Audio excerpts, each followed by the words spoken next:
ये एनीमे हमारा नहीं है, हमने इसे सिर्फ एक्सप्लेन किया है, वो भी एंटरटेनमेंट पर्पस से, सो कृपया इसको कॉपीराइट से दूर रखें।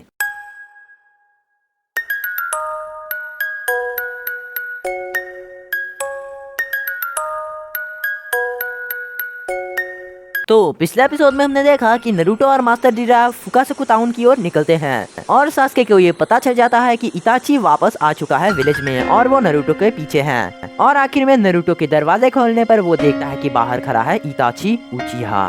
अब आगे तो पहले सीन में सास्के ओटाफुकु टाउन पहुंचकर वहां के सारे होटल्स में नारुतो को ढूंढता है। इसके साथ वो अपने बीते हुए कल को भी याद करता है कि किस तरह छोड़ो यार, चलो सीधे सास्के के बैक स्टोरी पर ही चलते हैं। जब सास्के 7 साल का था और उसका बड़ा भाई इताची 15 साल का था शायद।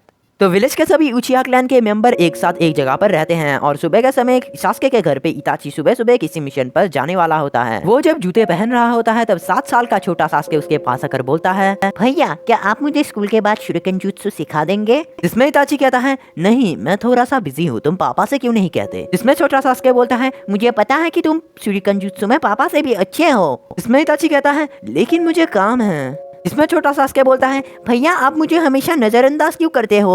सास्के के ये कहते ही इताची अपने हाथों के इशारे से सास्के को उसकी तरफ बुलाता है। ये देखकर सास्के दौड़ के उसके पास जाता है। तब इताची बड़े ही क्यूटनेस से उसके 2 उंगलियों को उसके माथे पर टैप कर बोलता है, माफ करना सास्के, लेकिन फिर कभी ये कहकर वो वहाँ से चला जाता है। लेकिन अभी उसे देखकर ऐसा लग रहा है कि उसके अंदर कोई बहुत गहरा रहस्य छुपा हो। उसके बाद ब्रेकफास्ट करते समय सास्के अपने पिता जिनका नाम फुकागु उचिहा है उनसे पूछता है, पापा भैया मुझ पे ध्यान क्यों नहीं देते? जिसमें वो कहते हैं, तुम्हारा भाई हमेशा से ही अजीब है, वो बहुत गुमसुम सा रहता है, इसीलिए उसके बहुत कम दोस्त हैं। इसमें सास्के पूछता है, ऐसा क्यों?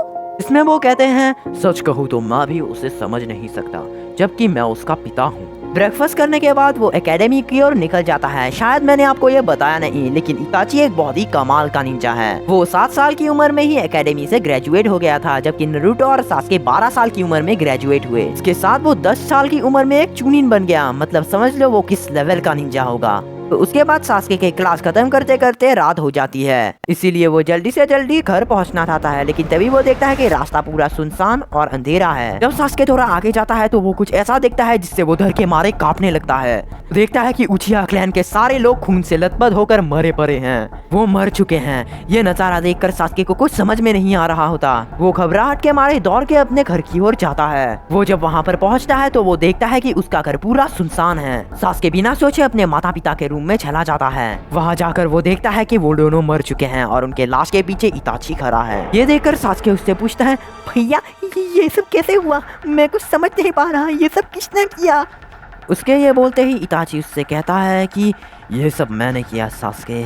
इसमें सास्के बोलता है, तू क्या ऐसा नहीं हो सकता, तुम ऐसा नहीं कर सकते। इताची उसे सच्चाई दिखाने के लिए उस पर एक गेंजुत्सु यूज करता है। उस गेंजुत्सु में वो देखता है कि कैसे इताची ने बेरहमी से पूरे उचिहा क्लैन के लोगों को मार डाला। ये नजारा देखकर सास्के का दिल बिल्कुल दहल जाता है, वो जोर से चिल्लाता है। उसके बाद जब ये गेंजुत्सु खत्म होता है तो सास्के उसे मारने के लिए उस पर हमला करता है, लेकिन तभी इताची एक जोरदार मुक्का उसके पेट पर मार देता है, जिसके वजह से वो नीचे गिर जाता है। वो जब उसकी ओर एक कदम बढ़ाता है तब सास्के को लगता है कि वो उसे भी बाकियों की तरह मार देगा, इसीलिए वो डर के मारे वहाँ से भाग जाता है। रास्ते में दौड़ते समय वो चिल्लाकर कहता है, भैया मुझे मत मारो।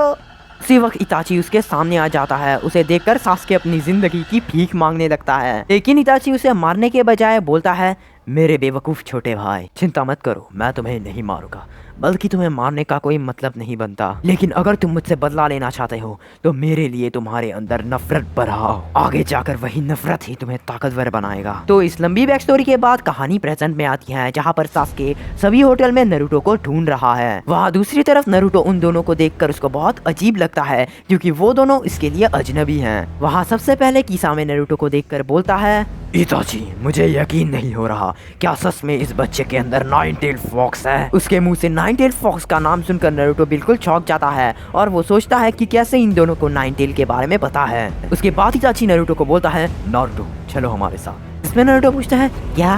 लेकिन तुम लोग हो कौन? जिसमें किसामे बोलता है, इताची मुझे लगता है कि ये बच्चा भाग जाएगा, इसीलिए शायद मुझे इस बच्चे की टांगे काटनी पड़ेगी। किसामे के ये बोलता ही नारुतो पूरी तरह से डर जाता है, लेकिन उसी वक्त फाइनली वहाँ पर सास्के पहुँच जाता है, जिसे देखकर इताची बोलता है, बहुत दिनों बाद मिले सास्के।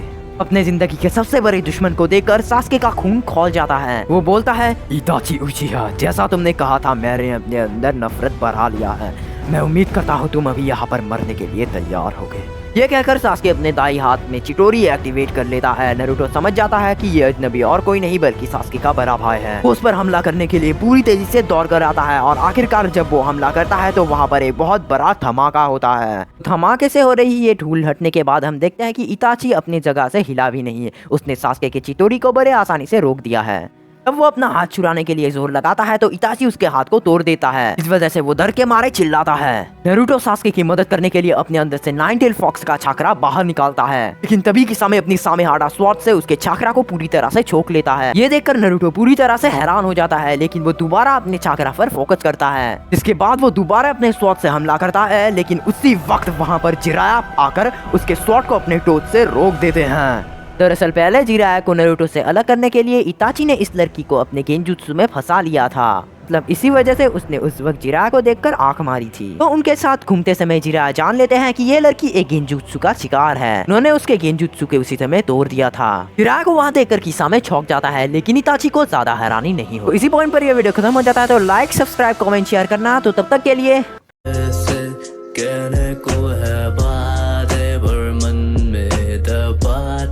चला आया कितने तूफान मैंने सोचा